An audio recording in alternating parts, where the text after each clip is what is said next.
জয়পুরে বিক্ষোভ দেখাতে গিয়ে হেনস্থার মুখে পড়লেন ককরোচ জনতা পার্টির প্রতিষ্ঠাতা অভিজিৎ দীপকে। অভিযোগ, তাকে ঘিরে ধরে একদল দুষ্কৃতী পরপর চড় মারতে থাকে। এই ঘটনায় দুইজনকে আটক করা হয়েছে বলে জানা গিয়েছে। নিট কেলেঙ্কারি ও বেকারত্বের মতো দুই ইস্যু নিয়ে জয়পুরে একটি বিক্ষোভে সমাবেশের ডাক দেন অভিজিৎ। শহীদ স্মারকে সকলে একত্রিত হলে আচমকাই সেখানে হাজির হয় দুষ্কৃতীরা। অভিজিৎ সেখানে তখন সবে উপস্থিত হয়েছেন, তাকে কাঁধে করে নিয়ে যাওয়া হচ্ছিল। সেই সময়ই দুষ্কৃতীরা তাকে ঘিরে ধরে পরপর চড় মারতে থাকে। ককরোচ জনতা পার্টির সমর্থকরা তাদের ধরে ফেলেন। পুলিশে দেওয়ার আগে তাদের মারধর করা হয় বলে শোনা গিয়েছে। পুলিশ পরে ঘটনাস্থল থেকে দুইজনকে আটক করে।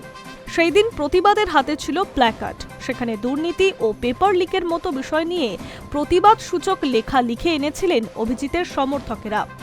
সমাবেশে সেই সব প্ল্যাকার্ড দেখানোর পাশাপাশি স্লোগান দেওয়া হতে থাকে। শিক্ষামন্ত্রী ধর্মেন্দ্র প্রধানের ইস্তফার দাবি উঠতে থাকে। আচমকাই দুষ্কৃতীদের আগমনে পরিস্থিতি উত্তপ্ত হয়ে ওঠে। গত কয়েক সপ্তাহে দেশের সবচেয়ে চর্চিত বিষয় ককরোচ জনতা পার্টি। খাতায় কলমে কোনো রাজনৈতিক দল না হলেও জনপ্রিয়তার নিরিখে দেশের বড় দলগুলিকে পিছনে ফেলে দিয়েছে এই পার্টি। যদিও পরে এক্স থেকে উধাও হয়ে যায় ককরোচ জনতা পার্টির হ্যান্ডেল, বলাই বাহুল্য কেন্দ্রের নির্দেশেই বন্ধ করা হয়েছিল সিজিপি এর এক্স অ্যাকাউন্ট।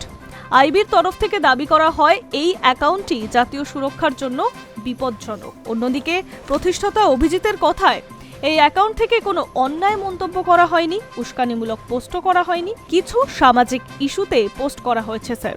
তাহলে কেন রুখে দেওয়া হচ্ছে এই অ্যাকাউন্টের কার্যাবলীকে? উত্তর দেয়নি কেন্দ্রীয় সরকার। High news network.